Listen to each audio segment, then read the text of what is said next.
That sunscreen in your beach bag right now. The one you've been slathering on your kids every weekend. The one you paid $25 for because it said SPF 50+ on the label. There's a very real chance it tested at SPF 4. Not SPF 50. Not SPF 30. SPF 4. That's barely better than nothing. In Australia, the skin cancer capital of the earth, independent testing sent shockwaves through the sunscreen industry when results came back showing some of Australia's most trusted, most recognised, most heavily marketed sunscreen brands weren't delivering anywhere near the protection printed on the label. And the brands that failed weren't some dodgy no-name imports.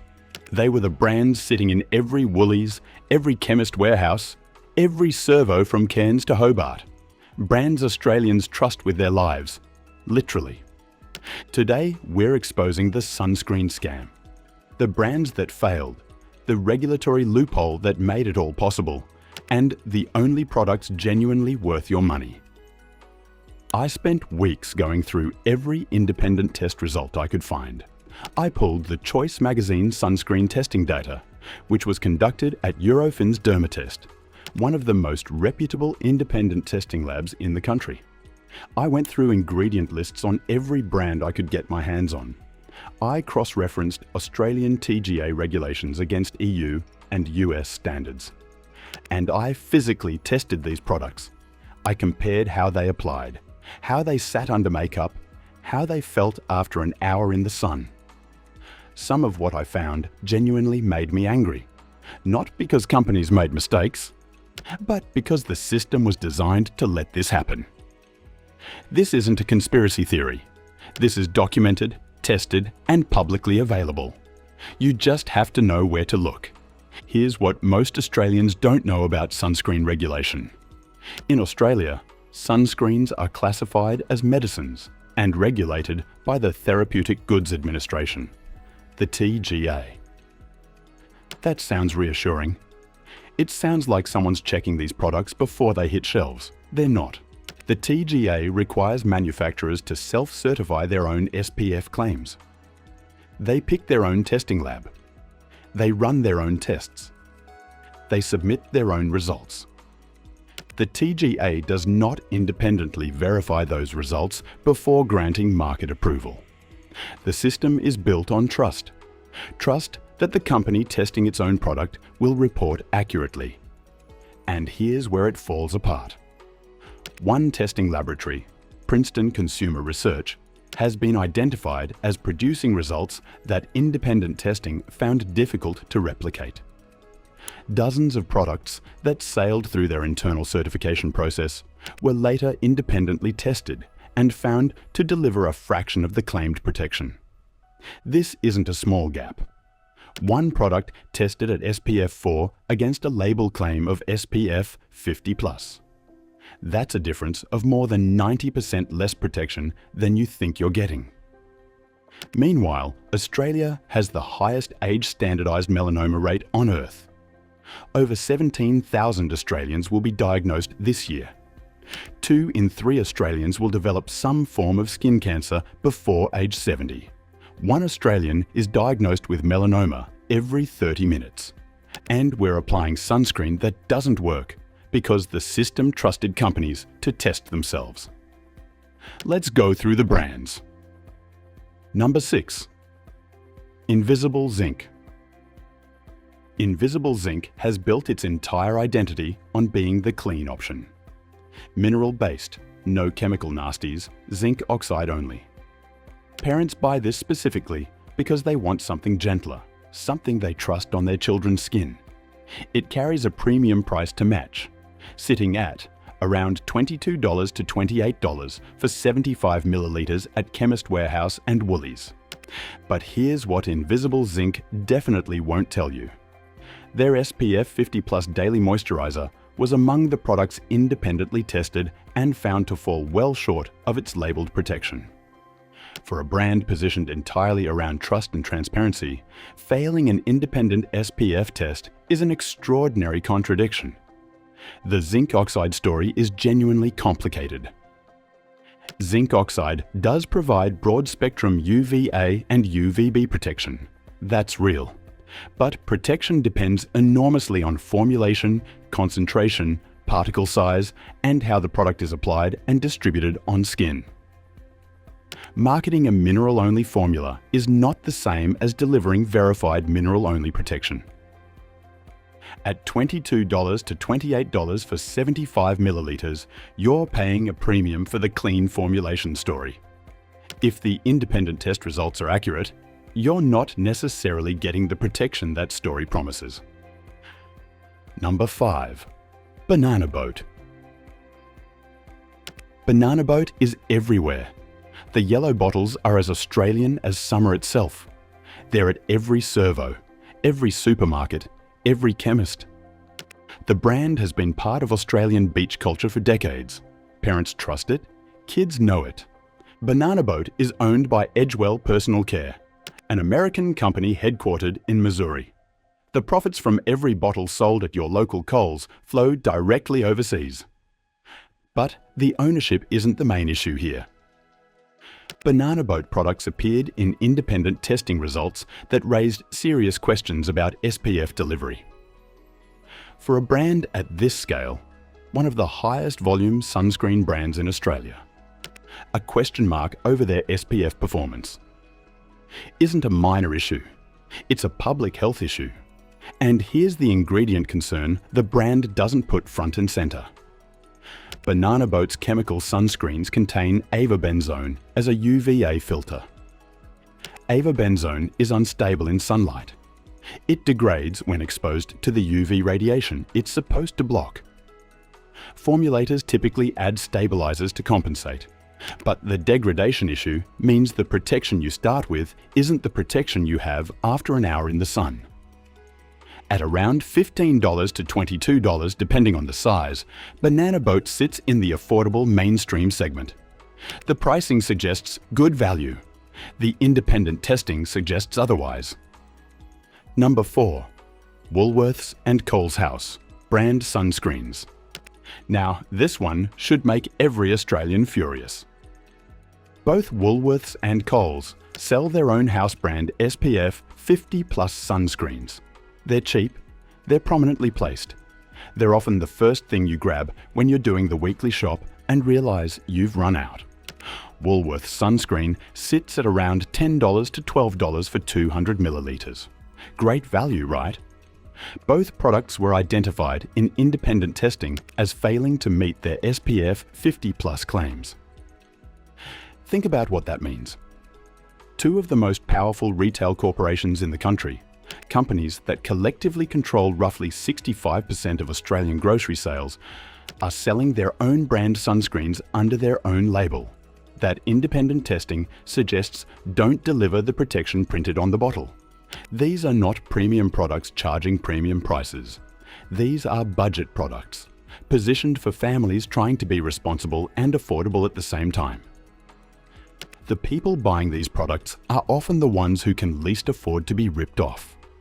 The ACCC has already labelled the grocery sector an oligopoly. The duopoly's power to set the agenda, control shelf space, and market their own products to millions of Australians carries a responsibility they are not meeting here. Stop buying house brand sunscreen from Woolies or Coles. Number 3. Bondi Sands SPF 50+ sunscreen lotion. Bondi Sands is an Australian success story. Founded in Melbourne in 2012, now sold in 30 countries. The branding is flawless. The name alone sells you a lifestyle.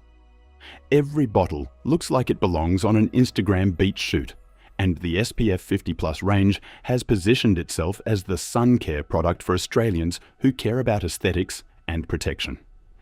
The independent testing results tell a different story. Bondi Sands sunscreen products were among those that failed to meet their labelled SPF claims under independent analysis. The company has invested enormously in packaging, influencer marketing, and retail relationships. What the testing suggests is that investment in independent SPF verification has not kept pace.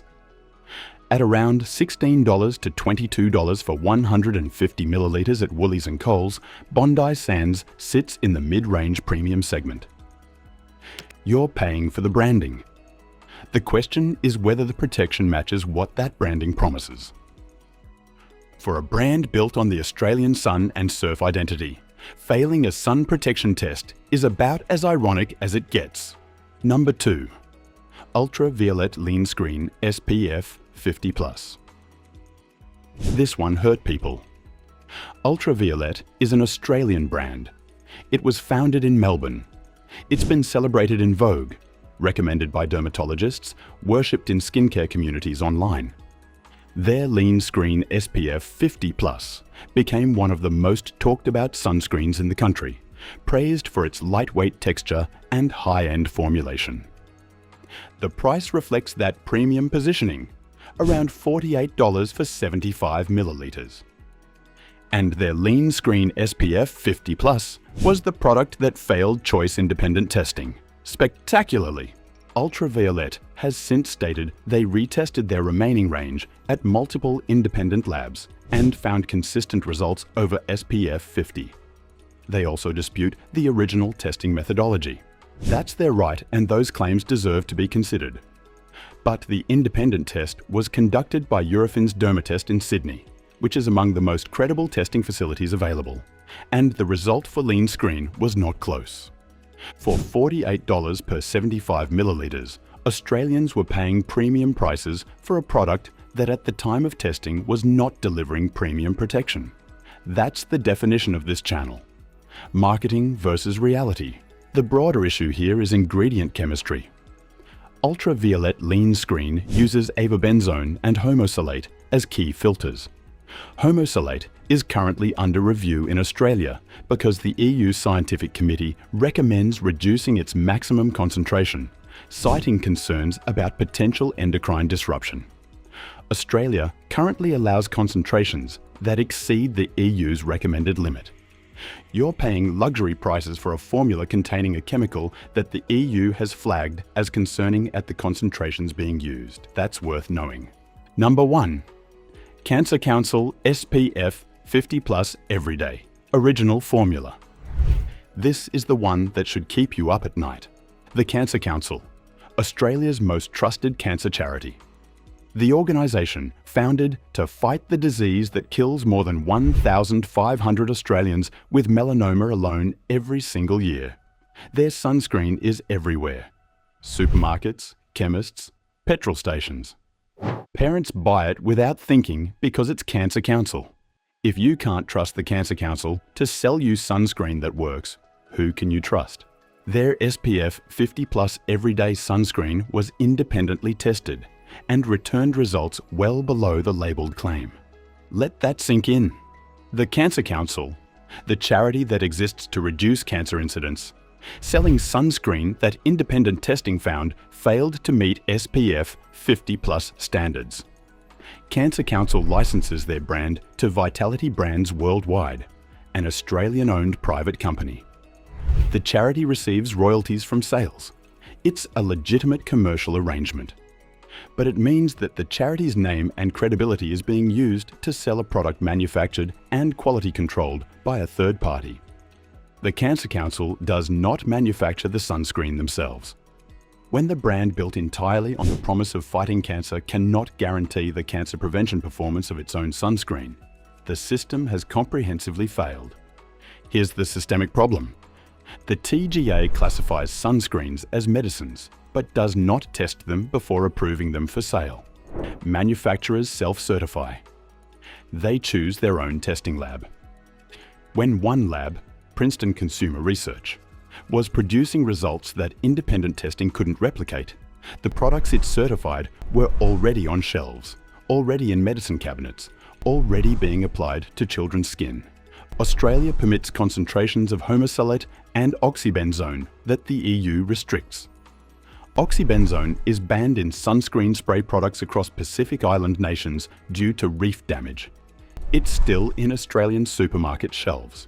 Mandatory UVA ratings that are standard in the EU and UK don't exist here. Nanoparticle labelling isn't required.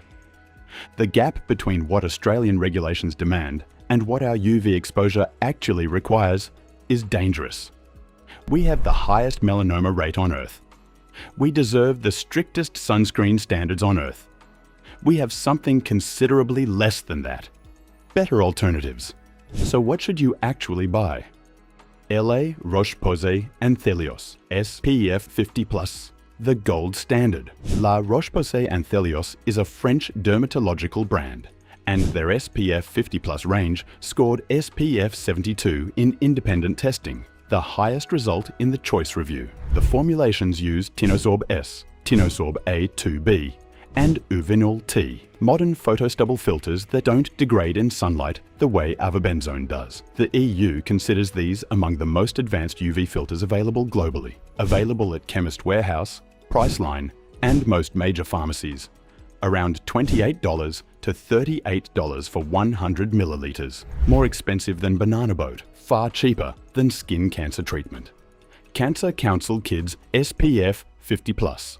The affordable pick that actually works. Yes, Cancer Council appears in both lists. Their Kids SPF 50+ is a different formulation and passed independent testing at SPF 52, one of the verified performers in the choice review. At approximately $15 to $18 per bottle, it's the most affordable independently verified option available. It uses chemical filters including homosalate, octocrylene, and avobenzone. Not a clean ingredient formulation, but it demonstrably delivers the protection it claims.